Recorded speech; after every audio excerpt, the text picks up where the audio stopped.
रामकृष्ण हरी मंडळी, आता आपण आलोय आटपाडी या ठिकाणी आलोय आणि थोड्याच वेळात आपल्या नाथबाबांच्या पालखीचं देखील आगमन होणार आहे. तर तिथे गाण्यात जाते आपल्या वारकरी मंडळींना वडापाव वाटप चालू आहे त्यांच्या माध्यमातून. तर जाणून घ्या त्यांच्याकडून सर्व माहिती. रामकृष्ण हरी. रामकृष्ण. नाव काय आपलं? स्वप्नील हजारे. माऊली, किती वर्ष झालं असं तुम्ही अन्नदान करताय? 4 वर्ष झाले. 4 वर्ष झालंय. होय, मग तुम्हाला आता ते 3-4 हजार लोक आहेत, मग 3-4 हजार लोकांना सगळी तयारी तुम्ही करून? हो, सगळी तयारी आम्ही आधीच करून ठेवतो आदल्या दिवशी. आणि उपासनाला केळं, वडापाव, पॅटीस, भजी हे तिन्ही गोष्टी गरम गरम जसं होईल तसं देतात. म्हणजे तुम्हाला पालखी येणार आहे ह्याची पूर्वकल्पना आधी कोण वगैरे देतं का असं?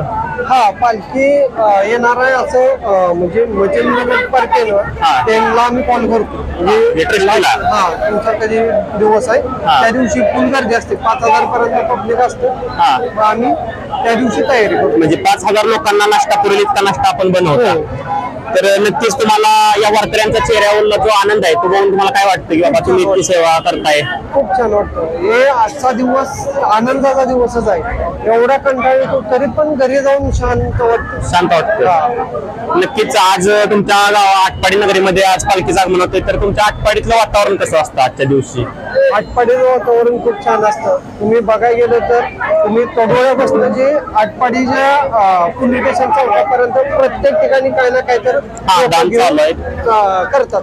यापुढे आपली सेवा अशी 100% चालू राहणार का?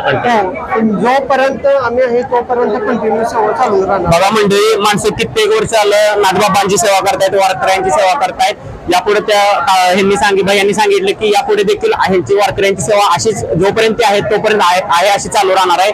तर माझी पांडुरंगाकडे एकच मागणं आहे, त्या भैयांना सुद्धा आमच्या वाट्याचं पुण्य थोडं लाभून द्या. सर्व वारकऱ्यांचा आशीर्वाद या कुटुंबाला लागून दे आणि यांच्या हातून ही वारकऱ्यांची सेवा अशीच इथून पुढे सुद्धा घडू दे. धन्यवाद.